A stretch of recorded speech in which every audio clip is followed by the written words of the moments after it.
Hello bachcho, let's see this question. The question says find the condition on A and B such that the portion of the line ax plus by equal to 1 intercepted between the lines ax plus y equal to minus 1 and x plus by equal to 0 subtends a right angle at the origin. देखिए आपको यहाँ पर दो line given है और दो line को एक लाइन कुछ इस तरह से काट रही है कि जो उसका जो पोर्शन बनेगा ना, ये मान लो दो लाइन से और ये तीसरी लाइन इसको कट कर रही है। तो इसका ये जो पोर्शन है ना, ये वाला पोर्शन, अब मान लेते हैं कि ओरिजिन हमारा यहाँ पर है। तो ये ओरिजिन पर क्या बना रही है, राइट एंगल ट्रायंगल एक राइट एंगल बना रही है, 90 डिग्री बना रही है। ये वाला एंगल क्या है हमारा, 90 डिग्री। ठीक है, ऐसा बता रखा है इसने। तो ये ए और बी हम मान लेते हैं पॉइंट ऑफ इंटरसेक्शन है। जो हमारी एक लाइन ये है, ये लाइन दोनों लाइंस को इंटरसेक्ट करती है और एक पोर्शन इस तरह से छोड़ती है कि वो हमेशा ओरिजिन पर 90 डिग्री बनाए। ठीक है, ओरिजिन ये है हमारा। तो उसके लिए हम क्या करते हैं भाई, उसके लिए ये तो हो गया ओरिजिन ओ और ये ए, तो ओ ए और ओ बी हमें यहाँ पर गिवन है। O A is perpendicular to O B, ये गिवन है आपको। ठीक है, अब ए और बी निकाल लें हम। ए और बी निकालने के लिए ये हमारे पास L1 है, ये हमारे पास L2 है और ये हमारे पास L3 है। तो ये हो गई लाइन L3 और ये लाइन L1 और ये लाइन L2, इस तरह से। तो हम L1 L3 और L2 L3 को सोल्व कर लेते हैं। तो L1 एंड L3 को सोल्व करते हैं। ये किस लिए, for point of intersection A के लिए। ठीक है ना, ऐसा सोल्व करते हैं। तो A X plus Y equal to -1, एक लाइन तो हमारे पास ये है, और A X plus B Y equal to 1, ये दूसरी लाइन हमारे पास है। दोनों को सोल्व करते हैं तो दोनों का डिफरेंस ले लेते हैं। डिफरेंस लेने से ये पोर्शन कट जाएगा, y कॉमन आएगा और 1 माइनस बी बन जाएगा और ये बन जाएगा माइनस का 2। तो y इक्वल टू कितना हो गया, 2 अपॉन बी माइनस 1। ये हमारे पास y की वैल्यू तो आ गई। अब इस y की वैल्यू को इक्वेशन नंबर 1 में रख देते हैं, ऊपर वाली इक्वेशन में। तो A X plus 2 by B minus 1 equal to -1।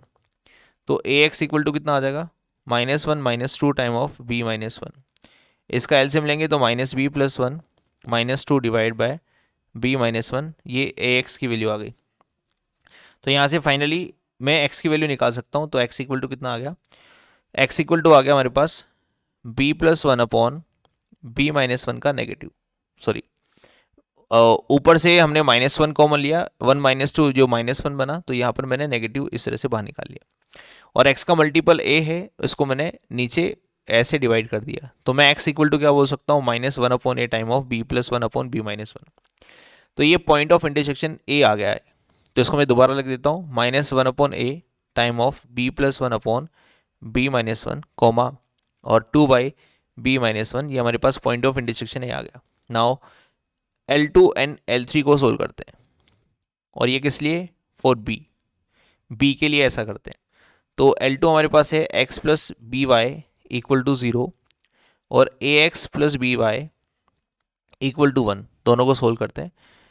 Solve करने के लिए नेगेटिव करेंगे, माइनस कर देंगे, ये कट जाएगा।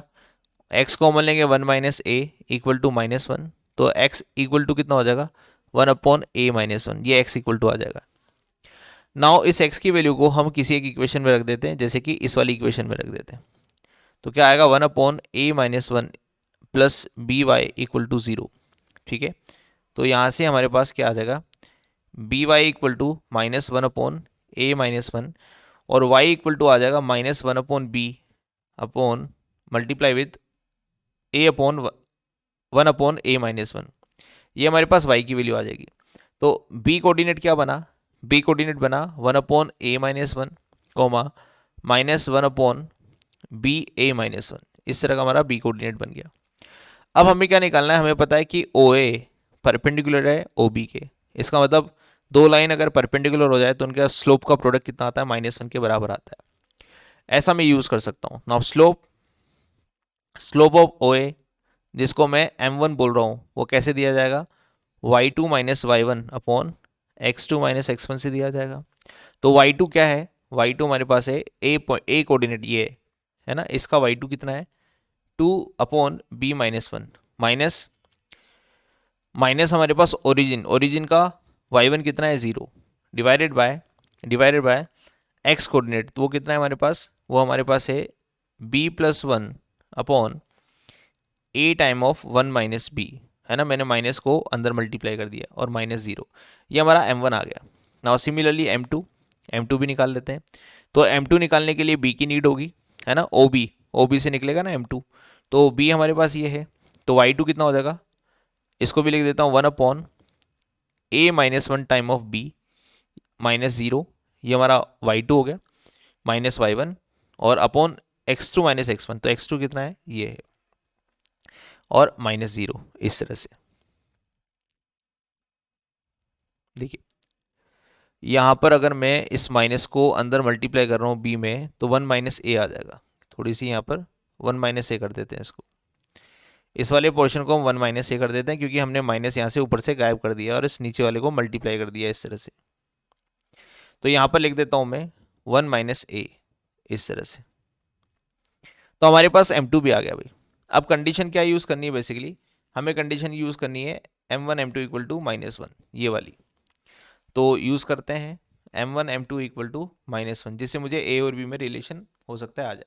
तो 2/b-1, और ये सारा ऊपर चला जाएगा और ये हो जाएगा a/1 - b divided by b+1। ठीक है, ये हमारे पास m1 को मैंने सही तरीके से लिख दिया है, मल्टीप्लाई विथ m2, और m2 क्या है हमारे पास, m2 हमारे पास है a-1 b time of 1 minus A, ये हमारे पास आ गया। b-1 से 1 माइनस बी कैंसिल किया और a-1 से 1 माइनस ए कैंसिल किया, यहाँ से दोनों जगह से माइनस कॉमन लेकर माइनस माइनस प्लस कर दिया है, और ये किसके बराबर दे रखा है, -1 के बराबर दे रखा है। ठीक है, तो ऊपर से बचेगा हमारे पास केवल 2a, और नीचे से बचेगा negative of b time of 1 + b, इस तरह से। इसको मल्टीप्लाई करते हैं तो क्या मिलेगा, माइनस का b और माइनस का b², और ये बनेगा 2a। तो 2a equal to -b + b², ऐसा मिलेगा।